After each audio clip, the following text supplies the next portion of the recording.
الحمد للہ وکفیٰ وسلام علی عبادہ الذین اصطفیٰ اما بعد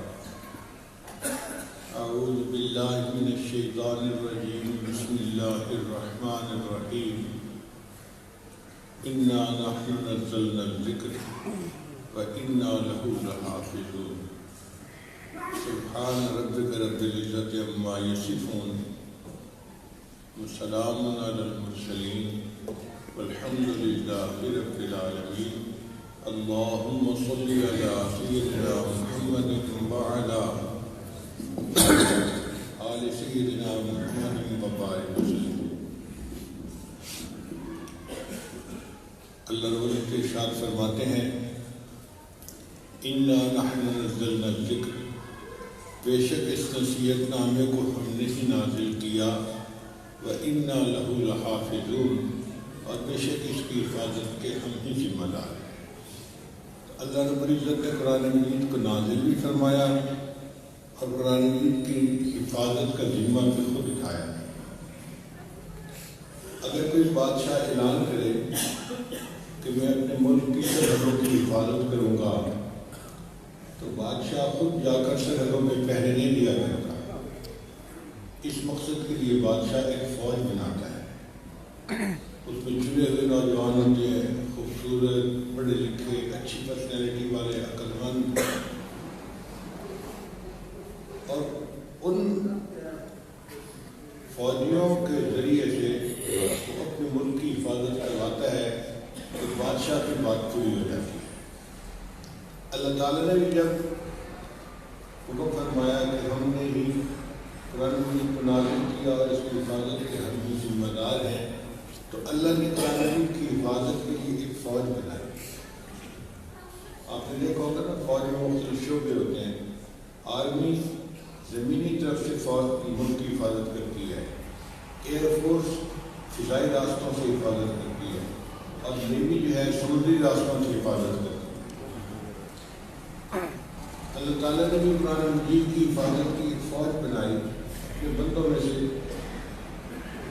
اللہ تعالیٰ نے قراء حضرات کو بنایا جو حروف قرآن کے محافظ ہیں، قرآن مجید کے حروف کے محافظ۔ کوئی بندہ ایک حرف کو دوسرے سے بدل نہیں سکتا۔ یہ 1995 کی بات ہے، نیو یارک یونیورسٹی میں ایک کمرہ تھا جس میں مسلمان نماز بچے پڑھتے تھے،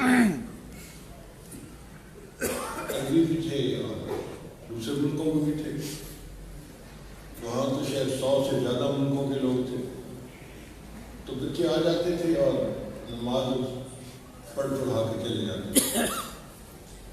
ایک مرتبہ ایک مصر کا بچہ تھا عربی، اس نے عشاء کی نماز پڑھائی تو اس نے تلاوت کے دوران یوں آیت پڑھی وَالضُّحَىٰ وَاللَّيْلِ إِذَا سَجَىٰ۔ اب سجا لفظ ہے، جیم ہے، گاف نہیں ہے، مگر چونکہ مصری حضرات میں جیم کو گاف بول لیتے ہیں، وہ جدہ کو بھی گدہ کہتے ہیں، عام بول چال میں وہ گاف بولتے ہیں۔ بلکہ ایک مرتبہ ہم طواف کر رہے تھے تو ایک مصری دعا مانگ رہا تھا اللہم انی اسألک الجنہ، تو میں واقعی سوچ رہا تھا کہ اللہ تعالیٰ نے کیا میں نے اس کو گنہ پکڑا دیا ہے، اتنے تو یہی مانگا تھا۔ تو اس نے جب صدا پڑھا، ایک پاکستانی طالب علم تھا، اس نے پیچھے نماز پڑھی۔ اس نے نماز کے بعد اس لڑکے سے بات کی کہ آپ نے لفظ ٹھیک نہیں پڑھا، ٹھیک پڑھا۔ اب یہ کہ بچہ پاکستانی تھا، یہ قاری نہیں تھا، لیکن اس نے کم از کم ناظرہ قرآن مجید کسی قاری سے پڑھا ضرور تھا، تو اس کو حروف کی پہچان تھی۔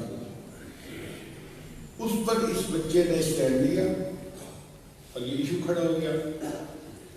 پھر اور بہت سارے ملکوں کے طلباء اس میں شامل ہو گئے، انتظامیہ تک بات پہنچی، تو فیصلہ اس پر ہوا کہ ایک امام رکھنا چاہیے جو قاری ہو اور صحیح انداز سے قرات کر سکتا ہو۔ چنانچہ اس مسجد کے اندر باقاعدہ حکومت کی اپروول کے ساتھ ایک امام کو متعین کیا گیا اور آئندہ ہمیشہ کے لیے نماز پڑھانے کا مسئلہ حل ہو گیا۔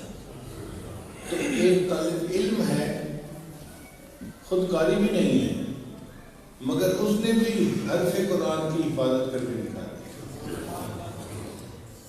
حفاظ قرآن الفاظ قرآن کے محافظ ہیں، علماء حضرات معانی قرآن کے محافظ ہیں،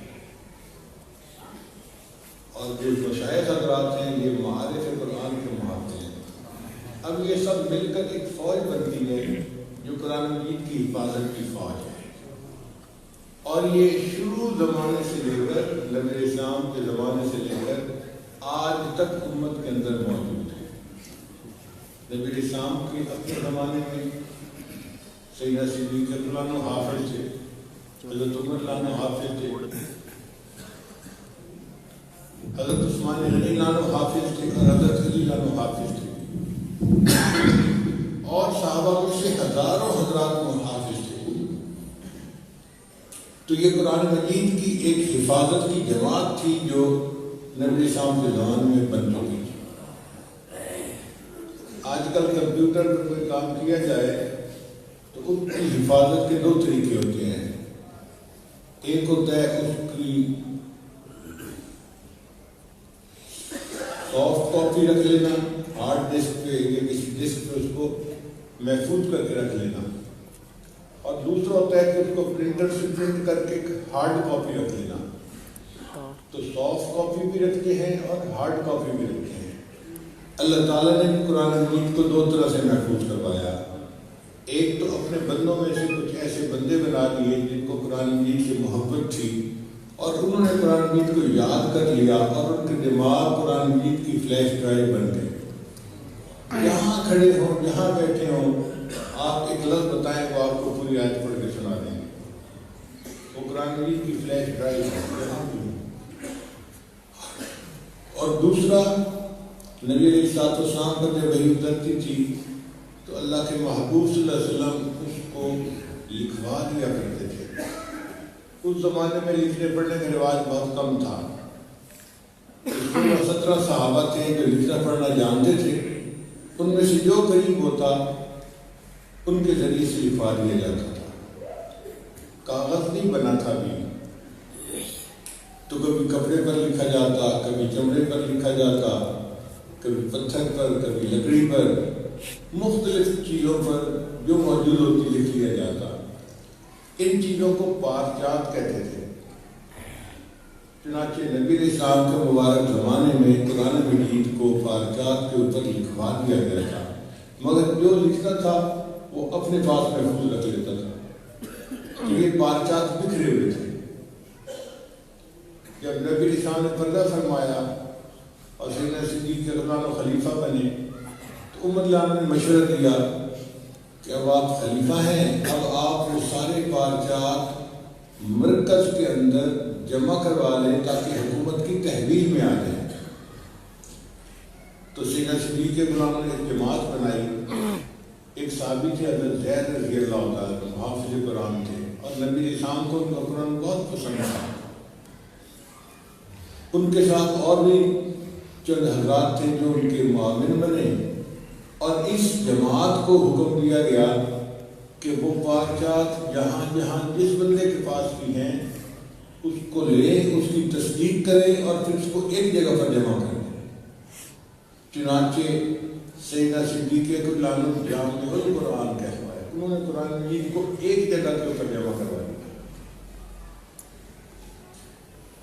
اب ان پارچات کی ذمہ داری کس کو دیں، یہ ایک الگ مہم تھی۔ تو سیدنا صدیق رضی اللہ عنہ بہت ذہین تھی، انہوں نے ام المؤمنین سیدہ حفصہ رضی اللہ تعالیٰ عنہا کو یہ ذمہ داری سونپی۔ آپ امت کی ماں ہیں، کوئی یہ اعتراف نہیں کر سکتا کہ ان کے پاس یہ چیز کیوں محفوظ کروائی گئی، اور ان کو کیوں متعین کیا، اس لیے کہ وہ لکھنا پڑھنا جانتے تھے۔ اور جو بندہ لکھنا پڑھنا جانتا ہو وہ اس کو دوسرے بندے کو لکھنے پڑھنے میں تبدیلی نہیں کرنے دے سکتا، کیونکہ وہ خود جانتا ہے لکھنا پڑھنا۔ چنانچہ امت اس کے اوپر متفق ہو گئی اور یہ سارے بادشاہ سیدہ حفصہ رضی اللہ تعالیٰ عنہ کے پاس محفوظ رہے۔ جب عثمان غنی ناموں کا زمانہ آیا، اس وقت چمڑے کے اوپر لکھنے کا رواج عام ہو چکا تھا، چنانچہ سیدنا عثمان غنی رضی اللہ تعالیٰ عنہ ان بادشاہ کے ذریعے سے قرآن مجید کی 7 کاپیاں بنوائی، 7 قرآن مجید کی لکھوائے، جلد بنوائی، اور مسلمانوں کے 7 صوبے تھے، ہر صوبے کے مرکز میں ایک قرآن مجید بھجوا دیا گیا اور کہا گیا کہ دیکھو بھئی یہ کتابی شکل میں قرآن مجید ہے، اگر کبھی کوئی مسئلہ ہو تو اس کی طرف رجوع کیا جائے۔ ان 7 قرآن مجید میں سے 2 قرآن مجید اس وقت بھی دنیا میں محفوظ موجود ہیں۔ ایک ترکی میں استنبول کے عجائب گھر میں پڑا ہوا ہے اور ایک ازبکستان میں تاشکند کے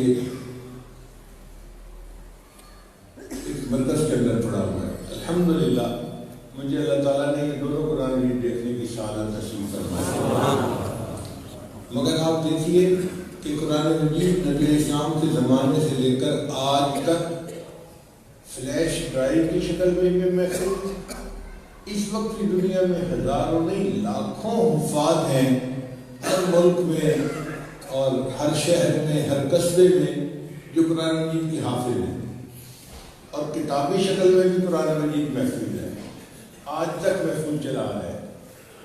ان 1400 سال کے عرصے میں ایک دن ایسا نہیں آیا اور ایک رات ایسی نہیں آئی کہ دنیا میں قرآن مجید کہیں نہ ہو، نہ کتابی شکل میں ختم ہوا، نہ فلیش ڈرائیو کی شکل میں ختم ہوا۔ دشمنوں نے کوشش بہت کی، قرآن مجید کو ختم کرنے کی 3 کوششیں تاریخ کے اندر محفوظ ہیں۔ ایک جب تاتاریوں نے 7ویں صدی ہجری میں بغداد کو فتح کیا تو انہوں نے مسلمانوں کو تو گلی قاعدے کی طرف قتل دیا، ایک دن میں 2.5 لاکھ مسلمانوں کو ذبح کیا گیا، ایک دن میں۔ مسلمان کمزور تھے اور تاتاری غالب تھے۔ انہوں نے دوسرا کام یہ کیا کہ مسلمانوں کی کتابوں کو اور قرآن مجید کو اٹھا کر دریا میں ڈال دیا، دجلہ اور فرات کے اندر ڈال دیا۔ اتنی کتابیں ڈالی کہ دریا کے اوپر پل بن گیا تھا، ایک تاتاری ایک طرف سے چلنا شروع کرتا تھا اور ان کتابوں کے اوپر چلتا ہوا دریا کے دوسری طرف اتر جاتا تھا۔ 1 مہینے تک دریا کا پانی جو تھا وہ کالے رنگ کا ہو کر بہتا رہا، کیونکہ سیاہی سے لکھے ہوئے قرآن مجید تھے۔ کتابیں تھیں تو وہ سب سیاہی گھل جاتی تھی اور ضائع ہو جاتی تھی۔ تاتاری یہ سمجھتے تھے کہ لاکھوں کتابیں ضائع کرنے کے بعد مسلمانوں کے پاس یہ کتابیں مزید نہیں بچیں گی، مگر الحمدللہ کہ قرآن مجید بھی باقی رہے اور جو حفاظ تھے اللہ نے ان کی بھی حفاظت فرمائی۔ پھر ایک دوسری کوشش ہوئی،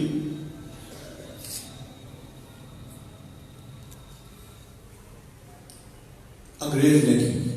برطانوی سامراج جب تھا نا ہمارے ملک پر، تو انگریز فرنگی نے یہ کوشش کی کہ قرآن مجید کو ختم کر دینا چاہیے۔ چنانچہ اس نے قرآن مجید کی لاکھوں کاپیوں کو نظر آتش کر دیا۔ جمع کیا جاتا تھا قرآن مجید کو مختلف مطبع خانوں سے، لائبریریوں سے اور لوگوں سے، اور ایک جگہ اکٹھا کر کے آگ لگا دی جاتی تھی۔ اتاریوں نے اس کو پانی میں ڈالا تھا، انگریزوں نے اس کو آگ میں ڈالا، اور لاکھوں کاپیاں قرآن مجید کی جو تھی انہوں نے ضائع کی۔ اور دوسرا کام انہوں نے یہ کیا کہ علماء کو ختم کرنے کی کوشش کی۔ چنانچہ بعض تاریخ میں آتا ہے کہ اتنے لاکھ علماء کو انہوں نے پھانسی پہ لٹکایا۔ ٹامسن ایک مورخ ہے، وہ لکھتا ہے کہ لاہور سے لے کر پشاور تک جو جی ٹی روڈ ہے، اس کے دونوں سائڈوں پر کوئی بڑا درخت ایسا نہیں تھا جس پر کسی عالم کی لاش نہ لٹک رہی۔ اور اس کی لاش کو لٹکنے دیتے تھے، اتارتے نہیں تھے۔ مقصد ان کا یہ تھا کہ لوگ عبرت پکڑے اور آئندہ اپنے بچے کو ملا بنانے سے توبہ کریں، اس لیے ان کی لاش لٹکتی رہتی تھی، 40 دن لٹکتی تھی، کوئی اتارنے والا نہیں ہوتا تھا۔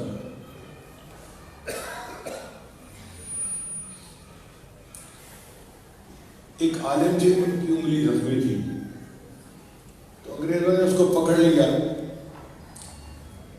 کہ یہ ہمیں لگتا ہے کہ تو نے کسی انگریز کو مارا ہے،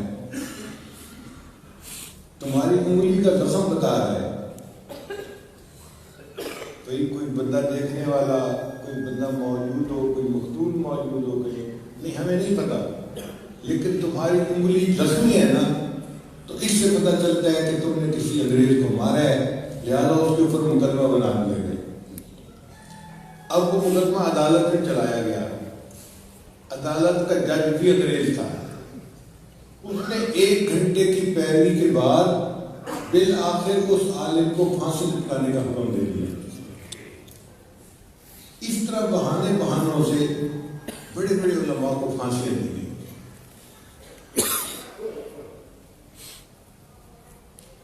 اور مدارس کو انہوں نے ختم کرنے کی کوشش کی۔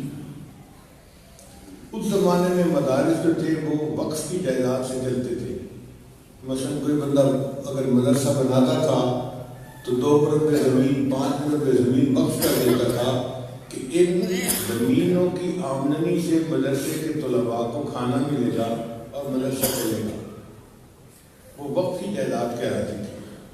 تو انگریز نے ایک قانون بنایا اور وقف کی جتنی جائیدادیں تھیں سب کو قومی تحویل میں لے دیا، یعنی مدارس کا گلا گھوم دیا۔ جب ان کو اپنے اخراجات کے لیے کوئی پیسہ ہی نہیں ملے گا تو کیسے چلیں گے؟ چنانچہ ہزاروں مدارس بند ہو گئے۔ اور ایک بڑا مدرسہ تھا شاہ ولی احمد دہلوی رحمۃ اللہ کا، جامعہ رحیمیہ اس کا نام تھا۔ انگریز نے ان کے فتوے کو بہانہ بنا کے بلڈنگ کو بلڈوزر سے گرا دیا، اس پہ بلڈوزر چلوا دیا۔ تو مدارس کو ختم کرنے کی کوشش کی، علماء کو بھی ختم کرنے کی کوشش کی، اور قرآن مجید کو نظر آتش کرنے کی بھی کوشش کی، مگر اس سب کے باوجود اللہ تعالیٰ کی طرف سے علماء بھی محفوظ رہے، قرآن مجید بھی محفوظ رہا، اور مدارس بھی محفوظ رہے۔ پھر ایک تیسری کوشش کمیونسٹوں نے کی۔ جب کمیونزم غالب آیا تو جتنے مسلمان ملک تھے نا، یہ سمرقند اور بخارا کے سائڈ کے، ان تمام پر کمیونسٹوں نے دین کی پابندی لگا دی۔ وہ تو دہریے تھے، وہ تو خدا کے تصور کو نہیں مانتے تھے۔ وہ کہتے تھے کہ اللہ نے انسان کو پیدا نہیں کیا، انسان نے اللہ کے تصور کو پیدا کر لیا ہے۔ ویسے بدبخت تھے، دہریے، بالکل مذہب کو افیون کہتے تھے۔ تو انہوں نے پابندی لگا دی، اور اس پابندی میں اذان بھی بند، نمازیں بھی بند، مسجدیں بھی بند، اور مسلمانوں کے لیے داڑھی رکھنا بھی ختم، عورت کے لیے سر کے اوپر دوپٹہ لینا بھی ختم، جو اسلامی شاعر تھے سب کو ختم کر دیا۔ یہاں تک کہ انہوں نے قانون بنایا کہ اگر کسی گھر سے عربی زبان کا لکھا ہوا کوئی کاغذ مل جائے گا تو گھر کے سب مرد عورت بچے بوڑھوں کو پھانسی دے دی جائے گی۔ صرف قرآن مجید نہیں، عربی زبان کا کوئی کاغذ بھی مل گیا، عربی زبان کی پابندی لگا دی گیا، تو وہاں کے لوگ اپنے گھروں میں قرآن مجید رکھ ہی نہیں سکتے تھے۔ اور یہ سلسلہ کتنا عرصہ رہا؟ 70 سال یہ سلسلہ رہا۔ اب آپ بتائیے کہ اگر کوئی بچہ قرآن مجید کو دیکھے گا ہی نہیں تو وہ قرآن مجید کو کیسے محفوظ رکھ سکے گا؟ تو مسلمانوں کے لیے قرآن مجید کو محفوظ رکھنا مشکل بن گیا تھا، مگر چونکہ حفاظت کی ذمہ داری اللہ نے لی تھی، اللہ نے وہاں بھی قرآن مجید کو محفوظ رکھ لیا۔ جیسے رشیا تقسیم ہوا اور ویزے کھلے تو مجھے اللہ تعالیٰ نے ازبکستان جانے کی توفیق عطا فرمائی۔ سمرقند شہر میں 2 علماء کے ساتھ جا رہا تھا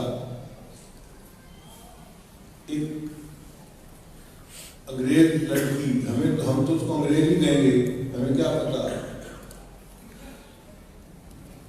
تو انگریز نما لڑکی سمجھ لیں. وہ آئی اور مجھ سے پوچھتی ہے آر یو مسلم، آپ مسلمان ہیں؟ میں نے کہا الحمدللہ میں مسلمان ہوں.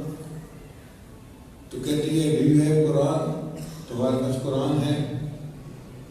تو میرے پاس قرآن مجید چھوٹا سائز کا تھا، جیب میں ڈالنے والا، جو سفر میں بندہ ساتھ رکھتا ہے، تلاوت میں آسانی ہوتی ہے.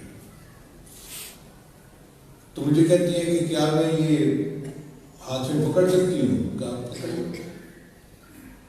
اس نے جب اس قرآن مجید کو ہاتھ میں پکڑا نا، اس کو چومنے لگی، اس کو آنکھوں سے لگانے لگی، اس کو سینے سے لگا رہی ہے، پاگلوں کی طرح قرآن مجید کے ساتھ محبت کا اظہار کر رہی ہے.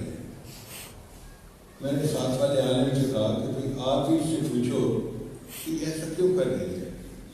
اس عالم نے پوچھا تو اس لڑکی نے کہا کہ میں مسلمان ماں کی بیٹی ہوں، میری ماں نے مجھے بچپن سے کلمہ پڑھایا تھا.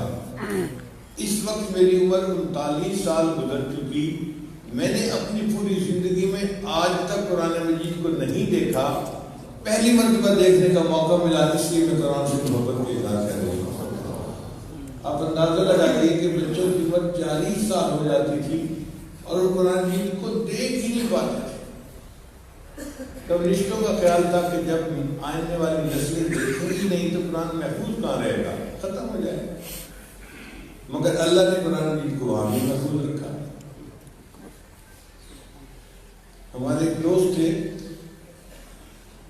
وہ کراچی اسٹیل مل کے اندر انجینئر تھے. کراچی کی اسٹیل مل جو تھی یہ بھٹو دور پہ لگی اور اس کو رشیا نے لگایا تھا. اس کی ٹریننگ کے لیے انجینئرز کو رشیا بھیجا گیا. تو وہ ہمارے دوست تھے، وہ بھی ماسکو گئے ٹریننگ کے لیے. جمعہ کا دن آ گیا، اس نے کہا کہ میں تو مسجد میں جاؤں گا اور مسجد میں نماز پڑھوں گا. لوگوں نے کہا کہ یہاں تو مسجدیں نہیں ہیں. اس نے کہا کہ اچھا اتنی بڑی بڑی مساجد تھی وہ کہاں ہیں؟ اس نے کہا کہ کمیونسٹوں نے سب کو گڈاؤن بنا دیا. مسجدوں کو گڈاؤن کے طور پہ استعمال کیا جاتا تھا. ٹرک آتے تھے، سامان رکھتے تھے، پھر سامان لے کے جاتے تھے. وہ گڈاؤن بنے ہوئے تھے. ایک مسجد تھی جو انہوں نے ٹورسٹ کے لیے خالی رکھی ہوئی تھی. تو وہاں گیا، اس نے جا کے صبائی کی اذان دی. جب اذان دی تو قریب کی آبادی کے کچھ مرد عورتیں جو تھے وہ اذان کی آواز سن کے آ گئے کہ مسجد سے یہ آواز کیسے آ گئی. وہ کہتے ہیں جب میں نماز پڑھ کے باہر نکلنے لگا تو ایک چھوٹے سے بچے نے مجھے کہا کہ میرے ابو آپ کو بلا رہے ہیں. میں اس کے ساتھ اس کے گھر چلا گیا، بالکل مسجد کے ہمسائے میں گھر تھا. وہاں پہ گھر کے مردوں نے میرا استقبال کیا، مجھے بٹھایا، کھانا کھلایا، چائے پلائی. پھر بات چیت کا سلسلہ شروع ہوا. وہ پاکستان کی متعلق باتیں پوچھتے رہے، میں ان سے وہاں کے حالات پوچھتا رہا. بالکل میرے سامنے ایک بچہ تھا جو 6-7 سال کا بیٹھا تھا، وہ بیٹھا ہوا تھا. وہ میری طرف بڑے غور سے دیکھ رہا تھا. تو میں نے اس بچے سے پوچھا کہ بچے تم کیا کرتے ہو؟ اس کے والد نے کہا یہ قرآن پاک کا حافظ ہے. کہتے میں بڑے حیران تھا کہ یہ 6-7 سال کا بچہ قرآن مجید کا حافظ ہے. تو میں نے اس بچے کو قرآن مجید کھول کے دکھایا، چھوٹا قرآن مجید، اور انگلی رکھی ایک جگہ کے اوپر کہ بچے یہاں سے ذرا پڑھ کے سناؤ مجھے. اب وہ بچہ کبھی قرآن مجید کو دیکھتا ہے، کبھی میرا چہرہ دیکھتا ہے. میں نے کہا پڑھو یہاں سے. وہ پھر قرآن مجید کو بھی دیکھتا ہے، پھر مجھے بھی دیکھتا ہے. پھر تیسری مرتبہ میں نے اسے کہا کہ یہاں سے پڑھو، یا ایھا الذین آمنوا اتقوا اللہ حق تقاتہ. کہتے بس یہ 2 لفظ میرے پڑھنے کی ضرورت تھی. بچے نے تو پڑھنا شروع کیا اور پڑھتا ہی چلا جا رہا تھا. میں حیران، پہلے پڑھتا نہیں تھا اور اب پڑھنا شروع کیا تو اب تھکتا نہیں ہے، رکتا نہیں ہے. تو میں نے اس کے والد سے پوچھا کہ مسئلہ کیا ہے. اس نے کہا جی آپ لوگوں کے ہاں قرآن مجید کتاب کی شکل میں اپنے گھروں میں رکھنا جائز ہے اور آپ لوگ رکھتے ہیں. ہمارے یہاں اس پر پابندی ہے 70 سال سے. تو ہمارے بچے قرآن مجید کو دیکھتے نہیں ہیں، اپنے استاد کے پاس جاتے ہیں اور استاد ان کو ایک آیت روزانہ زبانی سبق دے دیتا ہے، جیسے نابینا کو سبق دیتے ہیں نا. تو یہ بچے ایک ایک آیت کو یاد کرتے کرتے قرآن مجید کے حافظ تو بن جاتے ہیں، قرآن مجید کو ناظرہ پڑھنا نہیں جانتے. تو جب آپ نے کہا نا کہ قرآن مجید یہاں سے پڑھو، اس کو کیا پتا تم کس پہ ہاتھ لگا رہے ہو. جب آیت پڑھی آمنت اللہ حق تقاتی، اس کو پتہ چل گیا، اس نے پڑھنا شروع کر دیا. تو انجینئر کہنے لگے کہ میں حیران تھا کہ لوگوں تم کاغذ پر لکھے ہوئے قرآن مجید پہ تو پابندی لگا سکتے ہو، جو سینوں میں قرآن مجید لکھا ہوا ہے تو مسجد پہ پابندی نہیں لگا سکتے. تو ان لوگوں نے قرآن مجید کو کیسے محفوظ رکھا کہ اگر استاد فرض کو درسی ہوتا تو باپ اپنے بیٹے کو اس کے پاس شاگرد بنا کر بٹھا دیتا، وہ اپنے استاد سے کپڑے سینا بھی سیکھتا اور ساتھ ہی ساتھ ایک ایک دو دو آیتیں روز کی سبق لے کر زبانی یاد کرتے کرتے وہ بچہ قرآن مجید کا حافظ بھی بن جاتا. اللہ نے اس طرح قرآن مجید کی حفاظت فرمائی اور ایک نسل سے اگلی نسل میں قرآن مجید چلتا رہا. ابھی ہم لوگ وہیں تھے تو وہاں کی حکومت نے ایک کانفرنس کروائی، اس کا نام تھا قراءت کانفرنس. انہوں نے شرط لگائی کہ اس کانفرنس میں تلاوت کے لیے وہ بندہ درخواست دے جو پورے قرآن مجید کا حافظ ہو. ایک وزیر مجھے کہنے لگا کہ ہمارا اندازہ تھا کہ ہمارے ملک میں 100 حافظ تو ضرور ہوں گے.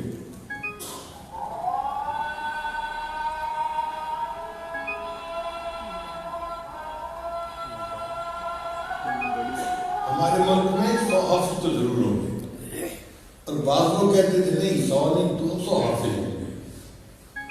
تو ہم 100 اور 200 حافظوں کی توقع رکھتے تھے کہ ہمارے ملک میں ہوں گے.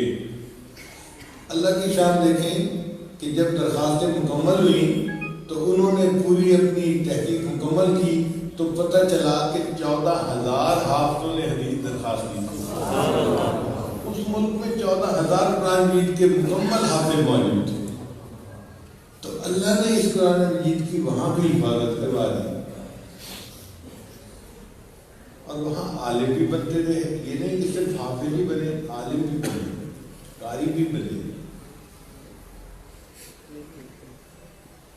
سمرقند کے جو مفتی اعظم تھے وہ مجھے کہنے لگے کہ حضرت میرے والد صاحب بخاری شریف کے بڑے عالم تھے. جب انقلاب آیا تو میرے والد صاحب پہچان گئے کہ اب علماء پہ سستی آتی ہے. تو انہوں نے کیا کیا کہ انہوں نے کھیتی باڑی میں زیادہ ٹائم دینا شروع کر دیا. 12 گھنٹے 14 گھنٹے وہ کھیتی باڑی کرتے رہتے اور کھیتوں میں ہی رہتے. وہاں پر بڑے بڑے کھیت ہوتے تھے چونکہ سارے دیش میں رائج تھے. ٹریکٹر چلاتے رہتے، اتنا ٹریکٹر چلاتے کہ لوگ کہتے تھے کہ اس بندے کو تو ٹریکٹر چلانے کے عشق ہے. وہ دیہاتی اور کسان مشہور ہو گئے. ان کا جو علمی پہلو تھا نا وہ لوگ بھی نظر سے پیچھے رہ گیا. اب کمیونزم میں کوئی بندہ اپنے گھر میں تعلیم نہیں دے سکتا تھا. میرے والد صاحب کیا کرتے کہ وہ ٹریکٹر چلاتے چلاتے رات کے 12 بجے تک ٹریکٹر چلاتے رہتے. جب 12 بجے ٹریکٹر بند کرتے تو اس وقت وہ کھیت سے اپنے گھر میں آتے اور اس وقت مجھے اپنے سامنے بٹھا کر بخاری شریف کا درس کیا کرتے. میں رات کے 12 بجے اپنے والد صاحب سے 70 بخاری شریف پڑھا کرتا تھا.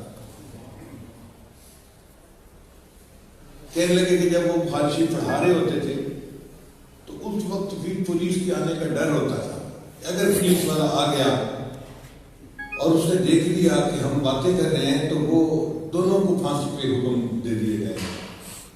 تو ہم کیا کرتے تھے کہ دسترخوان کے اوپر کھانا رکھوا چائے رکھوا دیتے تھے اور آپس میں بیٹھ کے باتیں کرتے رہتے تھے. پولیس والا آ جاتا تھا, کیا کر رہے ہو؟ یہ ہم کھانا کھا رہے ہیں, یہ ہم چائے پی رہے ہیں, اور کھانا اور چائے موجود ہوتا تھا. اس کا نام انہوں نے رکھا تھا دسترخوان کا مدرسہ. تو اس طرح دسترخوان کی شکل میں بیٹھ کے پڑھتے پڑھاتے بھی تھے, ساتھ کھانا بھی کھاتے تھے, اور پولیس والوں کو پتہ نہیں چلنے دیتے تھے. پولیس آتی تھی تو کہتے تھے یہ ہم کھانا کھا رہے ہیں, اور پولیس والے چلے جاتے تھے تو ایک دوسرے کو سرفراہ پڑھاتے تھے, بخاری شریف پڑھاتے تھے, علم ایک دوسرے کو منتقل کرتے تھے. عالم بھی محفوظ رہے, مدرسے بھی محفوظ رہے, قرآن مجید بھی اللہ نے محفوظ رکھا.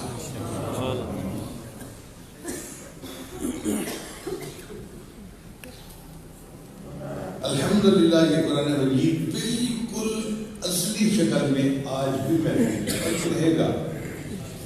اس کو کوئی ختم نہیں کر سکتا.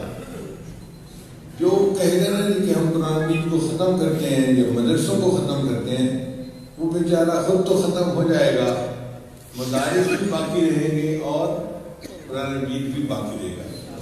یہ قرآن مجید نبی علیہ السلام کا معجزہ ہے, اس نے قیامت تک سلامت رہنا ہے.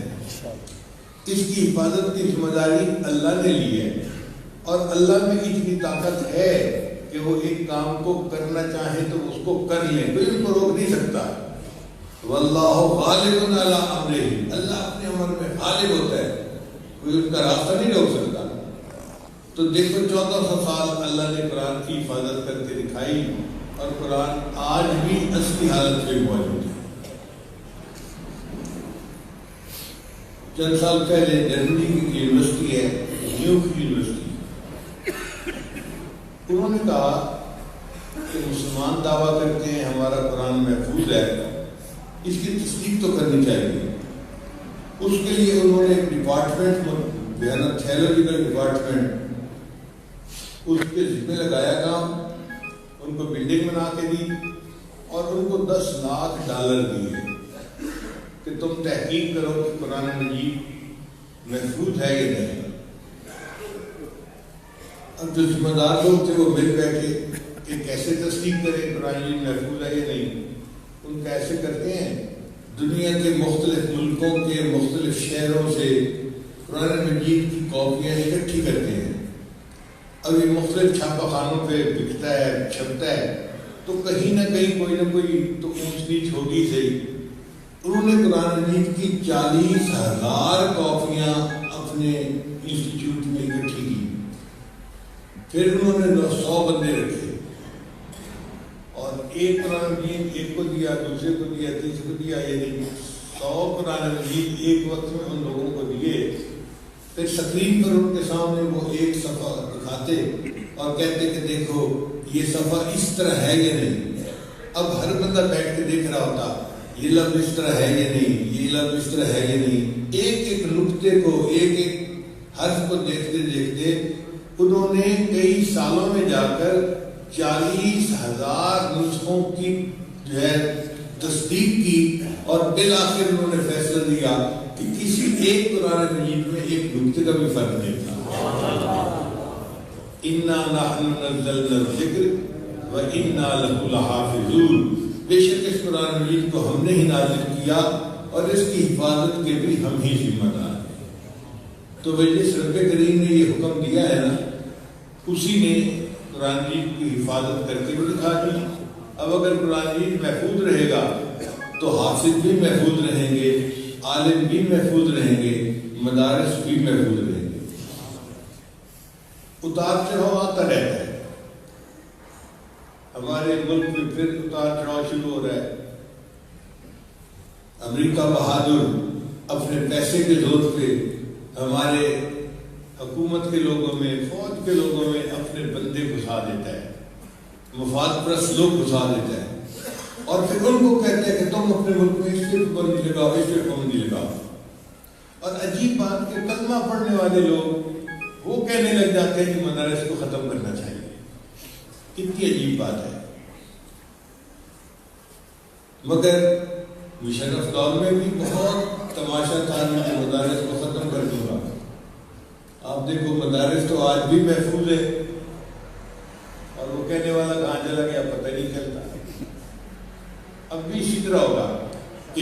مدارس کو ختم کرنے کے ارادے کرتے پھر رہے نا، یہ خود ختم ہو جائیں گے اور اللہ تعالیٰ ان مدارس کی اور قرآن کی اور علماء کی حفاظت فرمائیں گے۔ مزے کی بات یہ ہے کہ مدرسہ اپنے چلنے میں حکومت کا محتاج نہیں ہے، اس لیے کسی مدرسے والوں نے آج تک حکومت کو درخواست نہیں کی کہ جی ہمیں فنڈ کی ضرورت ہے، حالانکہ فنڈ چاہیے تو ہوتے ہیں مگر اللہ تعالیٰ انتظام کر دیتے ہیں۔ اب دیکھیں عوام الناس کے اندر اللہ کا تصور تو ہے نا، تو کسی کو خوشی ہوئی تو خوشی کی وجہ سے وہ کہتا ہے کہ جی اللہ کے راستے میں صدقہ دے دو،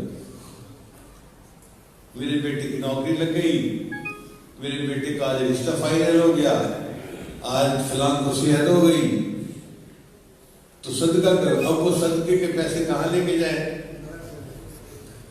تو دل کہتا ہے کہ جو بچے سارا دن قرآن مجید پڑھتے ہیں وہ اس کے زیادہ حقدار ہیں، تو لوگ چل کے آتے ہیں اور آ کر مدرسے والوں کو چلانے کے لیے پیسے دے کے جاتے ہیں۔ کسی کو کمی ہوئی، اچھا بھائی صدقہ دے دو، 2 بکرے دے دو، یہ بکروں کا گوشت کہاں بھیجیں؟ چل کے آتے ہیں اور بکروں کا گوشت مدرسے کے انتظامیہ کے حوالے کرتے ہیں کہ جی بچوں کو پکا کے کھلا دیں، تو بچے اپنے گھر میں بیٹھے ہوتے ہیں، اللہ تعالیٰ وہیں ان کا رزق ان کو پہنچا دیتے ہیں، جانے کی ضرورت نہیں پڑتی۔ ہمارے ایک دوست ہیں بنو کے، ان کا مدرسہ ہے، اللہ کی شان دیکھیں، ان کے مدرسے کے ساتھ فوجیوں نے کیمپ لگا دیے، اب اس طرف جاتے ہوئے بھی لوگ گھبراتے تھے، مگر ان کے مدرسے کے طلباء پھر بھی پڑھتے رہے اور مدرسہ چلتا رہا۔ تو میں نے ان کو بلا کے پوچھا، میں نے کہا بھائی ان دنوں میں آپ کا مدرسہ کیسے چلتا رہا؟ کہ جی اللہ تعالیٰ نے مہربانی کی، فوجیوں کے ہاتھوں چلتا رہا۔ میں نے کہا وہ کیسے؟ کہنے لگا جی کہ فوجیوں کو کوئی مہم پیش آتی تھی نا تو کمانڈر کہتا تھا 4 کالے بکرے صدقہ دے کے آؤ، تو کبھی ان سے 4 کالے بکرے آ جاتے، کبھی 2 کالے بکرے آ جاتے، کبھی گاڑی کا ایکسیڈنٹ ہو جاتا، کبھی کچھ اور ہو جاتا، تو فوجیوں کے اندر بھی تو ایمان ہے نا، تو وہ بھی صدقہ کرتے اور وہ صدقہ کے بکرے پھر مدرسے پر جاتے۔ اللہ نے اس مدرسے کو فوجیوں کے ذریعے سے کئی سال چلا کے دکھا دیا۔ اِنَّا نَحْنُ نَزَّلْنَا الذِّكْرَ وَإِنَّا لَهُ لَحَافِظُونَ، بے شک اس قرآن مجید کو ہم نے ہی نازل کیا اور اس کی حفاظت کے بھی ہم ہی ذمہ دار ہیں۔ اللہ تعالیٰ نے دیکھو یہ ذمہ داری کیسے نبھائی اور اللہ آئندہ بھی نبھائیں گے۔ یہ وقت ذرا مشکل کا ہے، ہمیں اس میں اللہ سے دعائیں کرنی چاہیے کہ ہم کمزور ہیں، اللہ ہمیں زیادہ آزمائش میں نہ ڈالنا، لیکن بہرحال مدارس محفوظ رہیں گے، علماء بھی محفوظ رہیں گے اور یہ دین بھی محفوظ رہے گا۔ اس وقت جو اہم بات ہے نا وہ ہے وحدت، کہ امت ایک ہو جائے۔ جب دشمن سے مقابلہ ہو اور اپنی صفوں کے اندر انتشار ہو تو پھر ختم ہو جانے کا ڈر ہوتا ہے۔ اس وقت وحدت کی زیادہ ضرورت ہے، اور خوشی اس بات کی ہے کہ ہمارے پیر خانہ ہے یہ چکوال، یہاں سے ہمارے حضرت مرشد عالم رحمۃ اللہ کے صاحبزادے حضرت مولانا عبدالقدوس دعوت برکاتہم نے اس تحریک کا آغاز کیا۔ مجھے لگتا ہے یہ ان کے والد گرامی کی روحانیت کا یہ کمال ہے۔ ان کے دل میں بات آئی، جنہوں نے اپنے دوستوں کو کی کہ 2 سے 4، 4 سے 10 اس طرح بڑھتے بڑھتے آج اتنے 100 علماء ایک جگہ پر بیٹھے ہیں اور وحدت امت کے بارے میں سوچ رہے ہیں۔ ہماری بقا کا یہ معاملہ ہے، اگر ہم ایک نہیں بنیں گے تو ختم ہو جائیں گے۔ وَتَفْشَلُوا وَتَذْهَبَ رِيحُكُمْ، اللہ فرماتے ہیں کہ تم بکھر جاؤ گے نا، الگ الگ ہو جاؤ گے تو تمہاری ہوائیں اکھڑ جائے گی۔ بہت چھوٹے تھے ہم، 1960 کی بات ہے، تو اسکول میں ایک کتاب میں ہم ایک سٹوری پڑھتے تھے کہ ایک جنگل میں دو بیل تھے، ایک بیل گورا تھا اور ایک بیل سفید تھا اور ایک کالا تھا، مگر دونوں میں دوستی تھی۔ اس جنگل میں ایک شیر بھی رہتا تھا۔ وہ شیر جب بھی ان میں سے کسی ایک بیل پر حملہ کرتا تو دوسرا بیل آ کر شیر کو ٹکر مارتا تھا اور شیر کو اپنا خطرہ پڑتا شیر بھاگ جاتا تھا۔ چنانچہ وہ دونوں بیل محفوظ تھے، وہ مزے سے اپنا چارہ چرتے اور محفوظ رہتے، دونوں اکٹھے تھے۔ شیر بڑا پریشان کہ بھئی یہ دونوں بیل میرے قابو میں نہیں آتے اور یہ موٹے ہوتے جا رہے ہیں، مضبوط سے مضبوط تر ہوتے جا رہے ہیں، ان کو کھانے کا کوئی طریقہ سوچو۔ تو شیر نے کافی سوچ بچار کے بعد ایک ترکیب سوچی۔